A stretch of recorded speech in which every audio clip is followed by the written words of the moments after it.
আমি আপনাদের সম্মুখে যে ঘটনাটি তুলে ধরতেছি তাফসীরে আজিজি থেকে। শাহ আব্দুল আজিজ মুহাদ্দিসে দেহলভী রাহমাতুল্লাহ আলাইহি তাফসীরে আজিজির ভিতরে সূরাতুল লাইলের পটভূমিকায় এই ঘটনাটি তুলে ধরেছেন।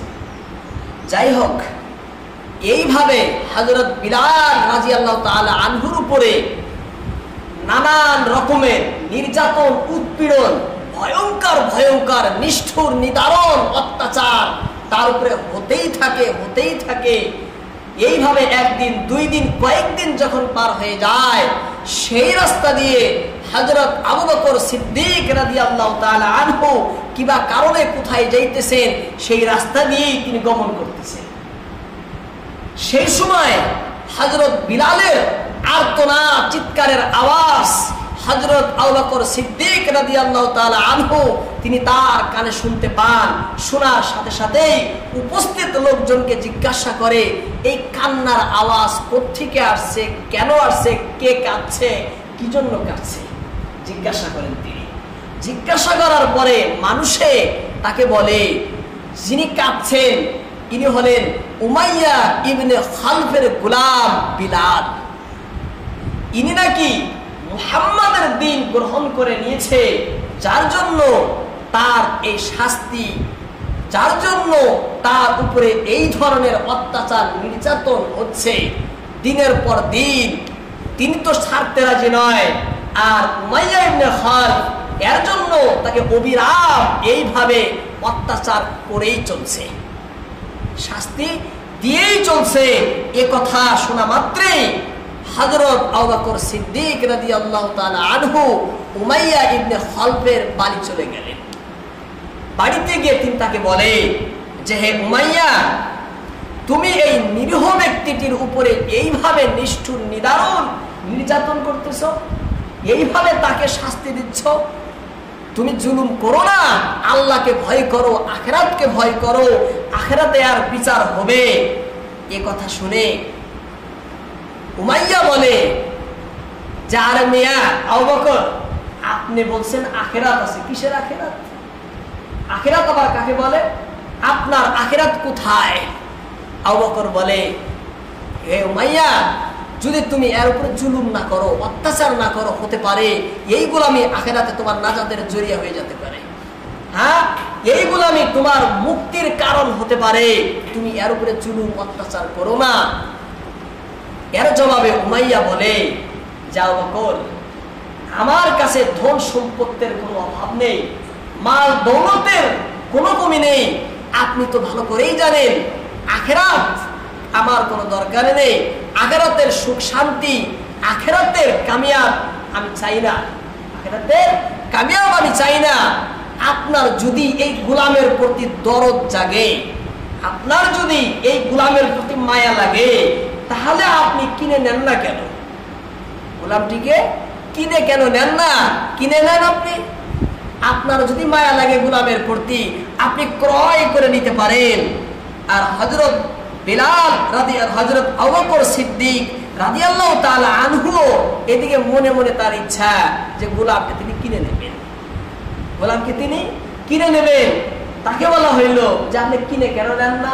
সঙ্গে সঙ্গে বলেন যে, দাম কত চাও তুমি, এই গোলামের কিমত কত চাও, আমাকে বলো, আমি এই গোলাম তোমার কাছ থেকে কিনে নেব।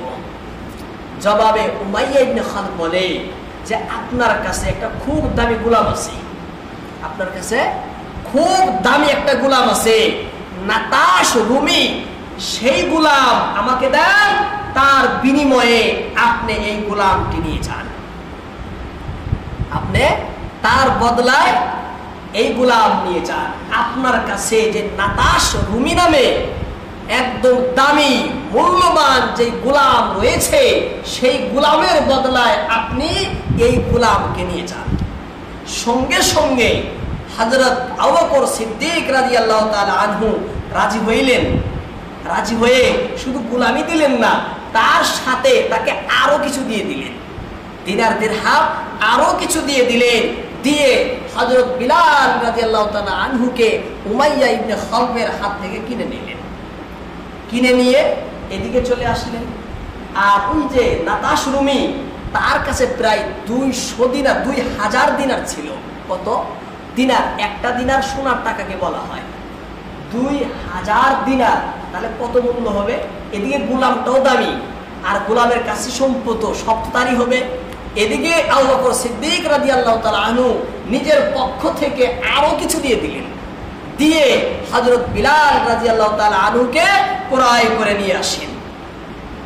এবার উমাইয়া ইবনে খালদ মনে মনে কয়, মানুষের সাথেও বলে যে আবু বকর, আমি ভাবছি সে কিনে নেবে না, সেই জন্য আমি এই চুক্তিটা রেখেছিলাম।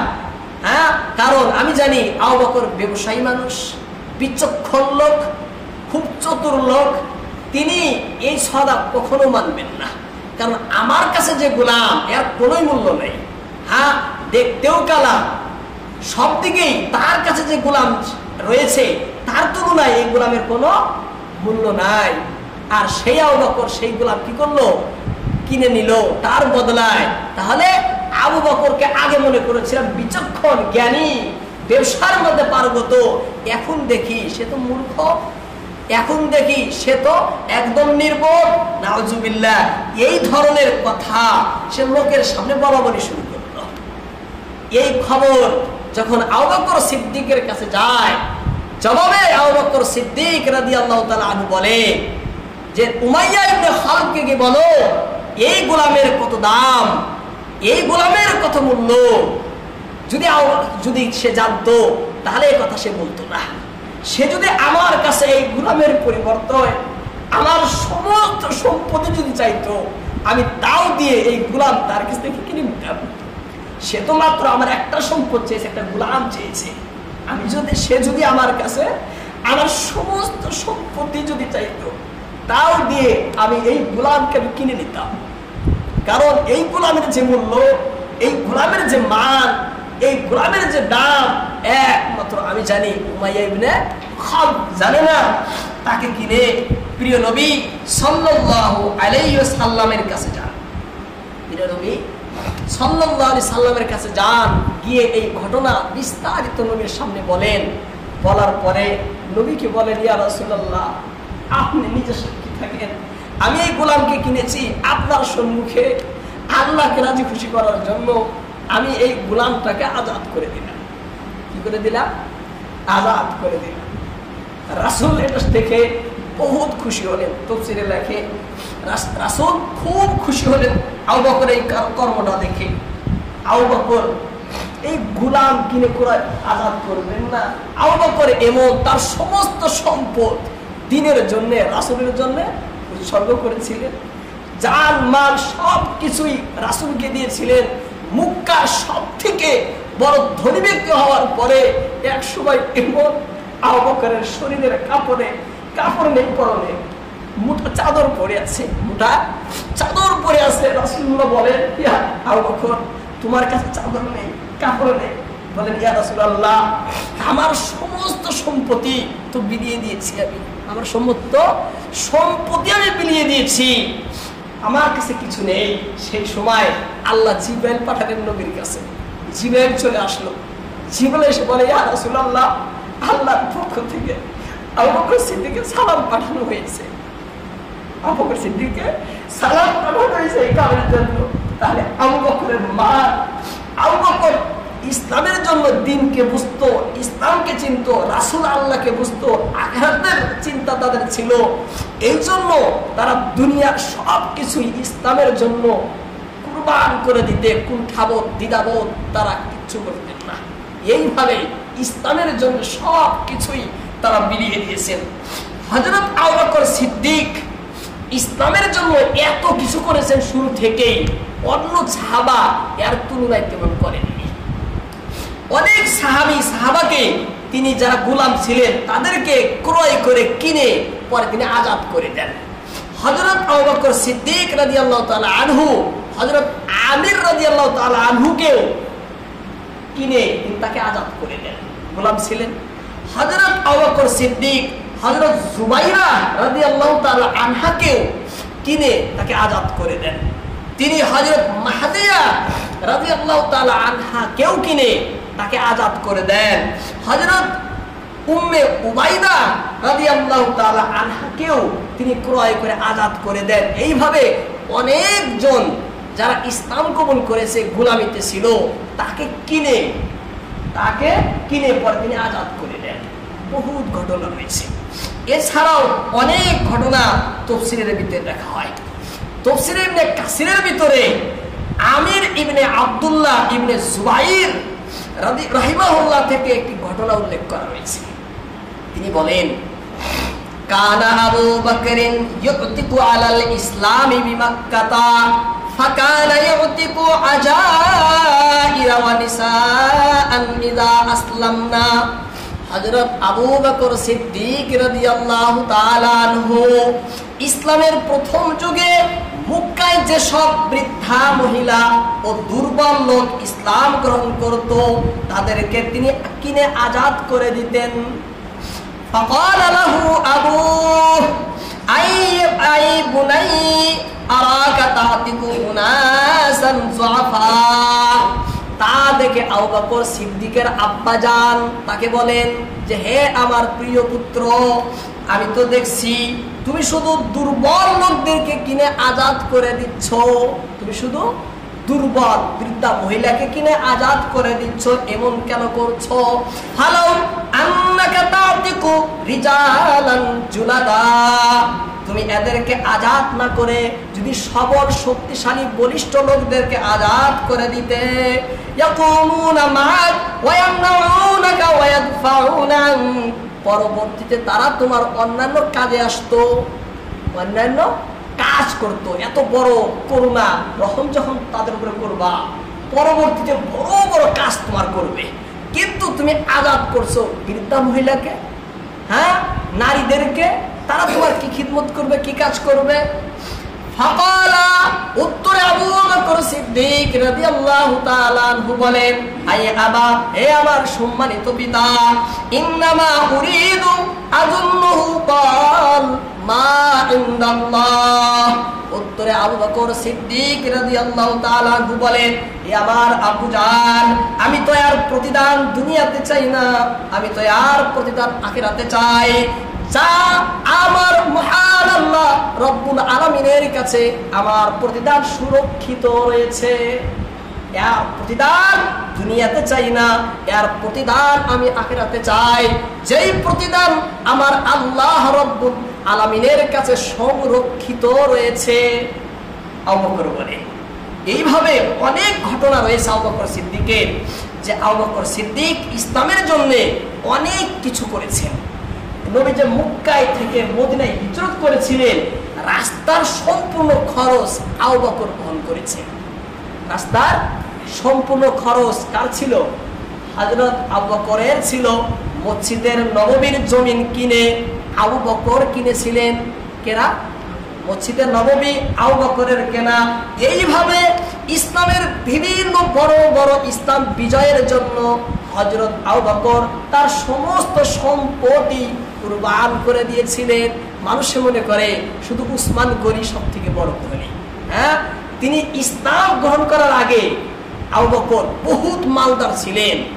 ইসলাম আনার পরে তার সমস্ত মাল আল্লাহর রাস্তায় নির্দ্বিধায় সব কিছুই কুরবান করে দেন, সব কিছুই কুরবান করে দেন, কিচ্ছু তিনি রাখেন না। কে ছিলেন আবু বকর? সেই আবু বকর আল্লাহর রাসূল সাল্লাল্লাহু আলাইহি সাল্লাম নিজের মুখ থেকে বলেন, মা নাফানি মালু আহাদিন কাত্তু মা নাফানি মালু আবি বকরিন। নবীজি বলেন, আবু বকরের মাল দৌলত আমাকে যত উপকার সাধন করেছে, আর কারো ধন সম্পদ আমাকে এত উপকার করেনি। আল্লাহ রাসূল নিজেই বলেছেন। রাসূল বলেন, মা নাফানি, আমাকে সম্পদ ফায়দা পৌঁছায়নি, উপকার সাধন করেনি। মাল ওয়াহিদিন, জগতের কোন মানুষের। মা নাফানি, যত ফায়দা আমাকে পৌঁছিয়েছে মাল আবু বকরিন, আবু বকরের মাল, আবু বকরের সম্পদ। নবী নিজেই বলেছে, আবু বকরের ধন সম্পদ, রাসূলের যত উপকার এসেছে অন্য কারো ধন সম্পদ এত উপকারে আসেনি। কেন? আবু বকর কে ছিলেন? আবু বকর সেই আবু বকর যিনি রাসূলের বাল্যকালের বন্ধু। বাল্যকালের বন্ধু, শিশুকালে আবু বকর রাসূল একসাথে থাকতেন, কোথায় যাওয়া লাগলে একসাথে যেতেন। বাল্যকালের সাথে ছিলেন হযরতে আবু বকর সিদ্দিক রাদিয়াল্লাহু তাআলা আনহু। যখন রাসূল যৌবনে পদার্পণ করেন, যৌবনের সাথীও ছিল আবু বকর সিদ্দিক। এই আবু বকরকে সঙ্গে নিয়েই রাসূল সাল্লাল্লাহু আলাইহি ওয়াসাল্লাম কি সংগঠন কায়েম করেন, যেই সংগঠনের মূল উদ্দেশ্য ছিল অসহায়কে সহায় করা। মূল উদ্দেশ্য ছিল অসহায়কে সহায় করা। এই আবু বকরকে সাথে নিয়ে রাসূল সাল্লাল্লাহু আলাইহি ওয়াসাল্লাম মক্কা থেকে মদিনায় হিজরতে যান। এই আবু বকরকেই আল্লাহর রাসূল তার শ্বশুর আব্বা মানান। শ্বশুর আব্বা না, এই আবু বকরকেই আল্লাহর রাসূল অনেক ক্ষেত্রে নামাজের ইমামতিতে, যখন রাসূল অসুস্থ ছিলেন তখন রাসূলের জায়গায় ইমামতিতে রেখেছেন এই আবু বকরকেই। আল্লাহ রাসূল সব সময় রাসূলের সাথে সাথে আগে গেছিলেন কে?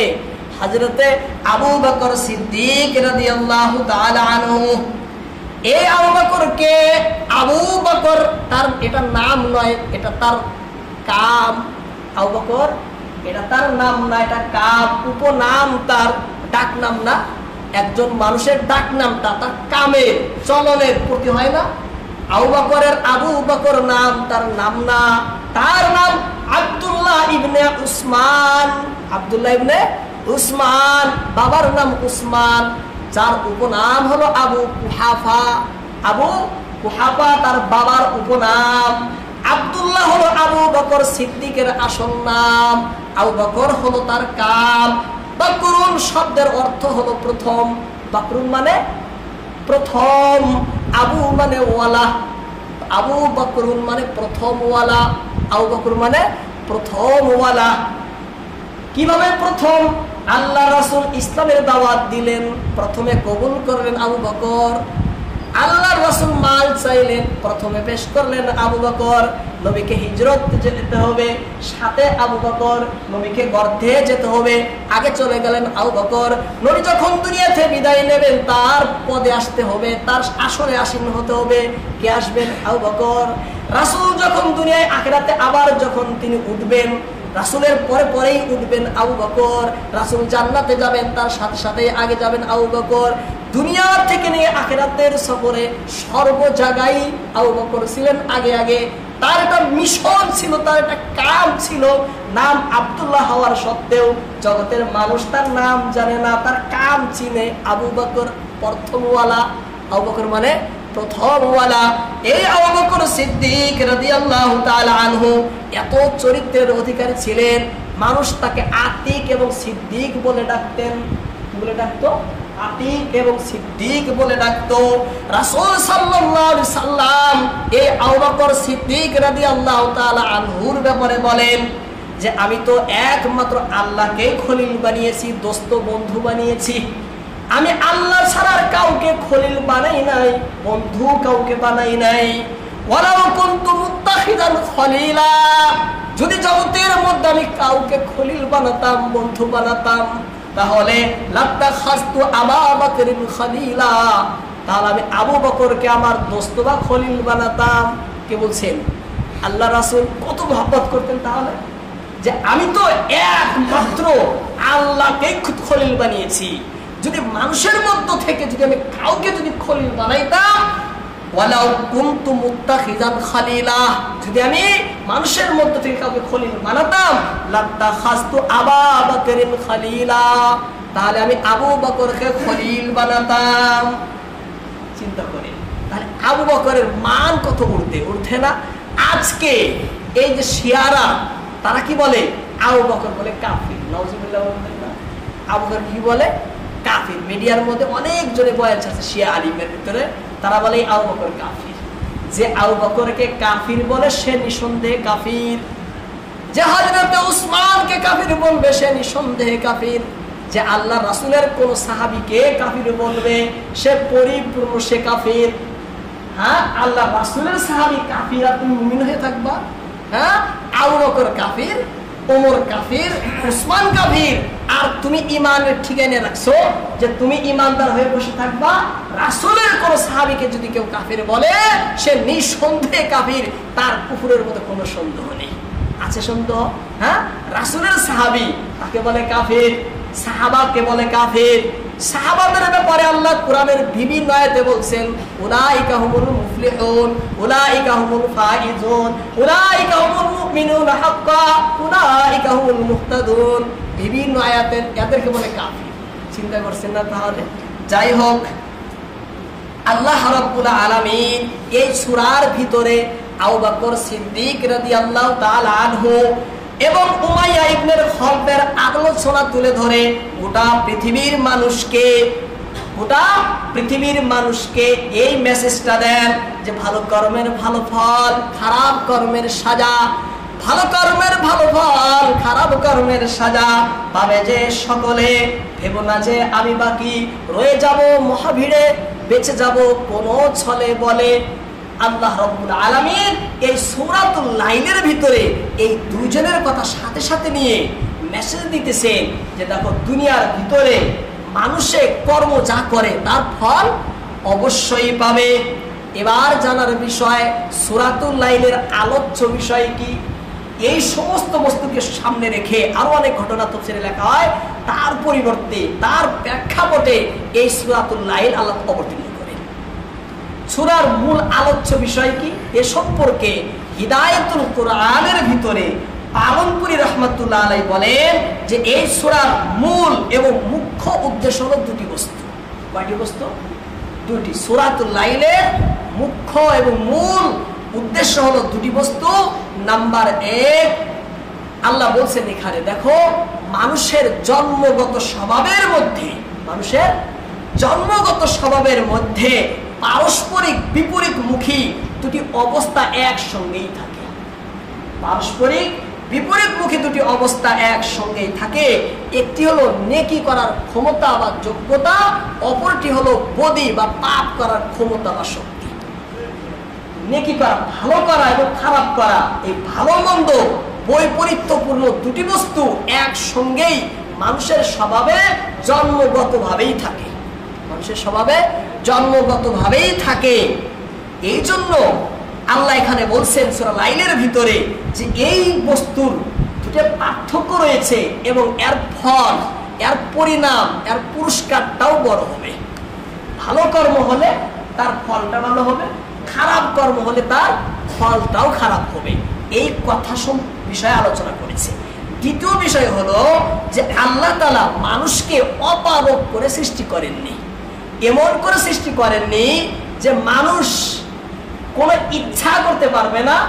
আল্লাহ যা ইচ্ছা যেভাবে করতে বলবেন শুধু মানুষ সেভাবেই করে যাবে। অর্থাৎ মানুষের কোনো ইচ্ছা শক্তি নেই, মানুষের কোনো ইরাদা নেই। মানুষ অর্থাৎ পাথরের মতো, পাথর যেখানে রাখে সেখানেই থাকে, নিজের সরতে পারে না ইচ্ছা করে। হ্যাঁ, এইভাবে আল্লাহ পাক মানুষকে সৃষ্টি করেননি।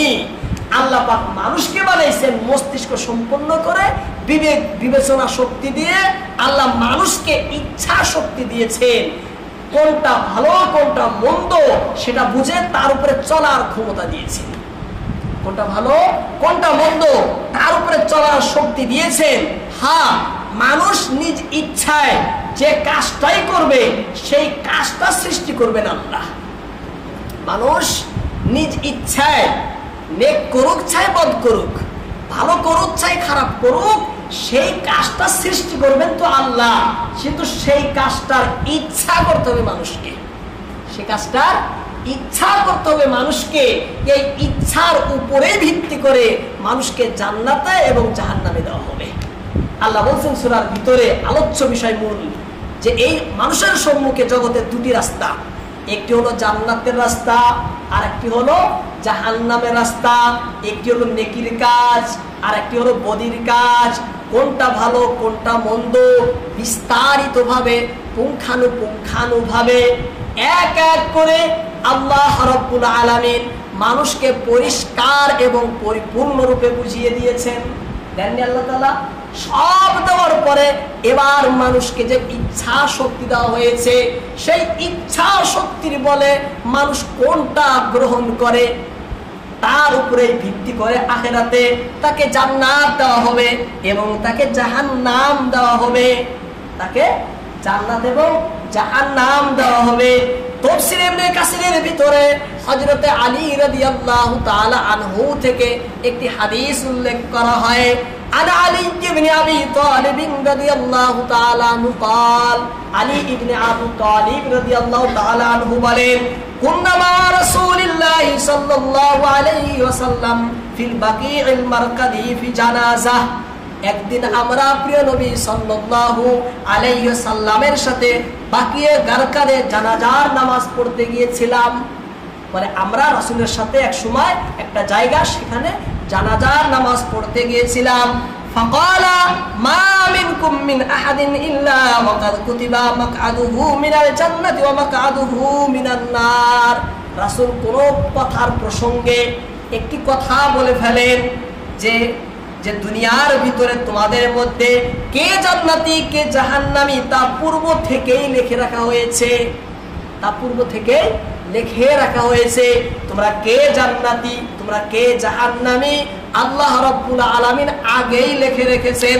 ফাকালু ইয়া রাসূলুল্লাহ, এই কথা শোনার সাথে সাথে উপস্থিত সাহাবাগণ নবীকে জিজ্ঞাসা করলেন, হে আল্লাহর রাসূল আফালা নাত্তাকিলু, তাহলে আমরা আমল ছেড়ে দিয়ে তার উপরেই ভরসা করে থাকতে পারি?